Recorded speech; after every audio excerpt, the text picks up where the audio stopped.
चिरकुंडा बाबूडांगाल मोड़ निवासी इंद्रजीत चक्रवर्ती की 17 वर्षीय बेटी राजनंदनी लोगों से मदद की गुहार लगा रही है।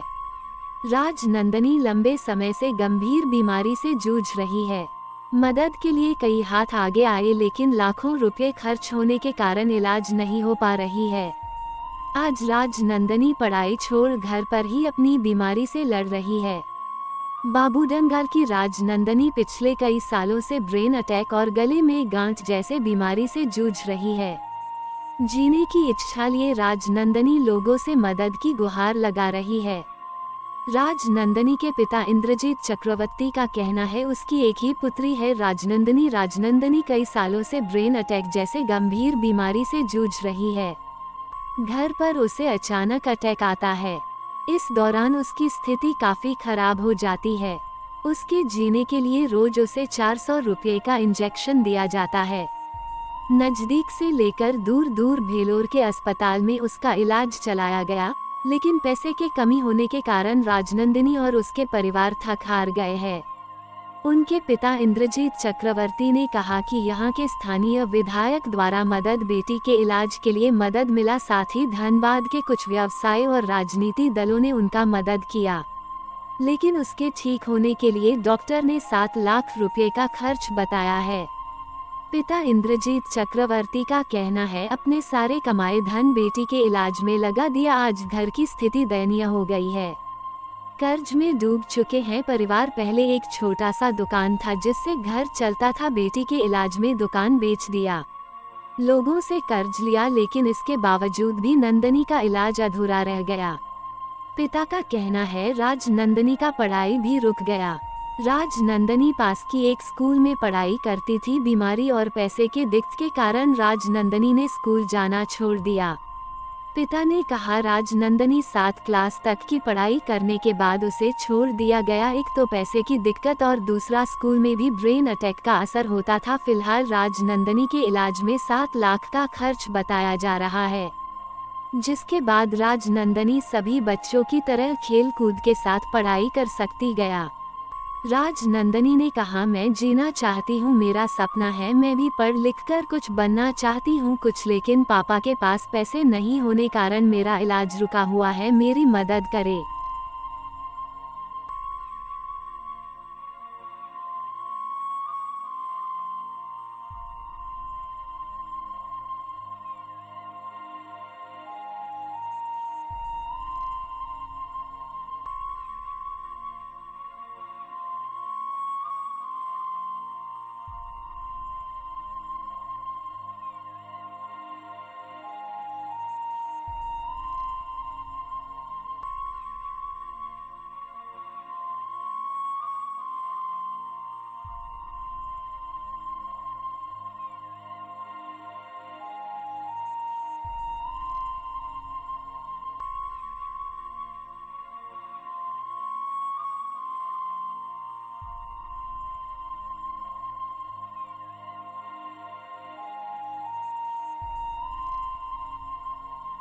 तो राजनंदनी पढ़ती हो?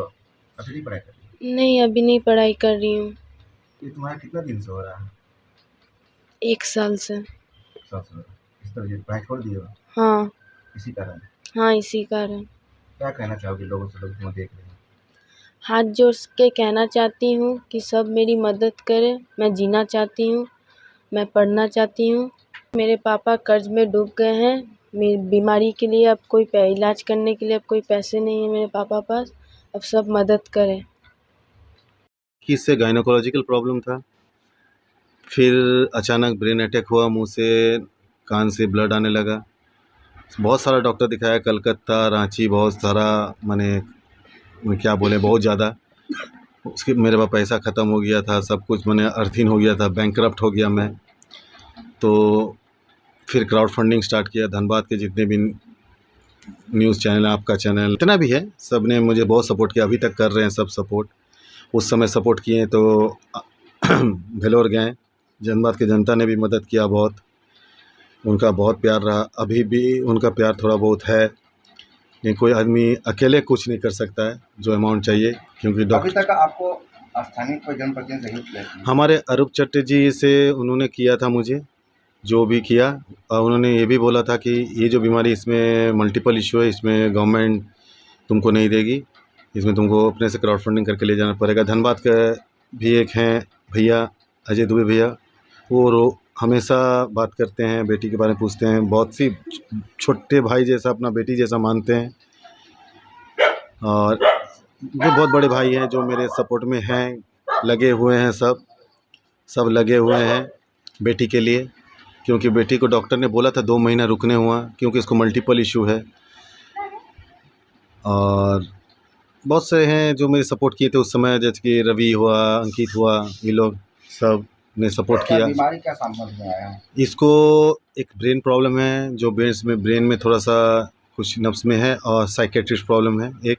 दूसरा एस्थमा है, गाइनोकोलॉजिकल प्रॉब्लम है, और आपका गले में देखिए यहाँ पर गांठ हो गया, नीचे में यहाँ पर गांठ हो गया है। इसके लिए भी बोले थे डॉक्टर, मैंने यहाँ डॉक्टर दिखाया था, यहाँ का डॉक्टर बोल रहे थे बायोप्सी करो, ये करो, वो करो, या हायर सेंटर जाओ। तो मैं डर के नहीं किया वो सब। और इसका लीवर में भी इन्फेक्शन है, मल्टीपल इशू है इसको, जिसके लिए वेलोरी इसका बीमारी पकड़ा था। और इसका ब्रेन अटैक बहुत कंट्रोल भी किया था वहाँ पर। नहीं तो इससे पहले मार्च में तक मैं सुबह 6 बजे तक जगह रहता था, दिन में 20-25 बार इसको होता था ब्रेन अटैक। वो अभी दिन में 5-6 बार होता है। खांसी बहुत होती है अस्थमा की, भूख तो एकदम ही नहीं लगती है, वोमिटिंग करती है। अभी भी 1 महीना से 2 इंजेक्शन डेली लगता है, 200 रुपया का। देखिए अभी भी आपके सामने वोमिटिंग टेंडेंसी करेगी, और हो सकता है तो आपके सामने अटैक भी हो जाएगा। कोई ठीक नहीं, अटैक होने का कोई टाइम टेबल नहीं है इसका। तो मैं यही बोलूँगा सभी से कि सब मिल के आगे आए फिर से बच्ची के लिए, बेटी के लिए। क्योंकि ट्रीटमेंट में कितना लगेगा नहीं लगेगा ये बताना मुश्किल है। लगभग 7 लाख लग सकता है, या ज़्यादा या कम। पहले गए थे डॉक्टर, कितना खर्च बताया है? वो बोले हैं 6 लाख तक का में हो जाएगा। तो 1 लाख ज़्यादा ही बोला, क्योंकि कोई ट्रीटमेंट का बोल नहीं सकते क्या लगेगा, क्योंकि बहुत एक खर्चा है ट्रीटमेंट में। कब क्या उसको बोल देगा ये करो वो करो, मल्टीपल इशू 6 है। लाख में अभी आपके पास कितना राशि जमा हुई है? अभी कुछ नहीं हुई है। अभी जो भी न्यूज़ में मैं डाला हूँ 2-5 हज़ार रुपये आते हैं, तो इसका दवाई में, इसका इंजेक्शन में ही चल जाता है। बस सही, घर चलाना मुश्किल हो जा रहा है, तो इसको देखूँ या घर देखूँ। क्या नाम है बेटे का? राजनंदिनी चक्रवर्ती। पढ़ाई करती है? हाँ, क्लास 7 तक पढ़ाई की है, उसके बाद 2 साल से स्कूल नहीं जा रही है। इसी के लिए डॉक्टर बोले हैं, और डॉक्टर इसको बोले हैं कि रील बनाओ, डेली इसको घुमाने ले जाइएगा, माइंड तो थोड़ा फ्रेश रहेगा। तो वो भी एक ट्रीटमेंट का हिस्सा है। रील भी बनाती तो वो भी ट्रीटमेंट का हिस्सा है, और बाहर अगर इसको लेके जाते इंजेक्शन दें तब थोड़ा सा घुमा दे तो वो भी ट्रीटमेंट का हिस्सा है। अभी आपको प्रदेश के लोग देख रहे हैं, लोगों को क्या अपील करना चाहेंगे? मैं यही कहूँगा कि एक पिता की दर्द को समझिए, क्योंकि इससे ज़्यादा मैं कुछ बोल नहीं सकता, क्योंकि मेरी जो अवस्था है ये मैं बोल के समझा नहीं सकता हूँ। और जो मुझे समझते हैं उनको तो मैं हर समय दिल से दुआ ही देता हूँ, और देता रहूँगा।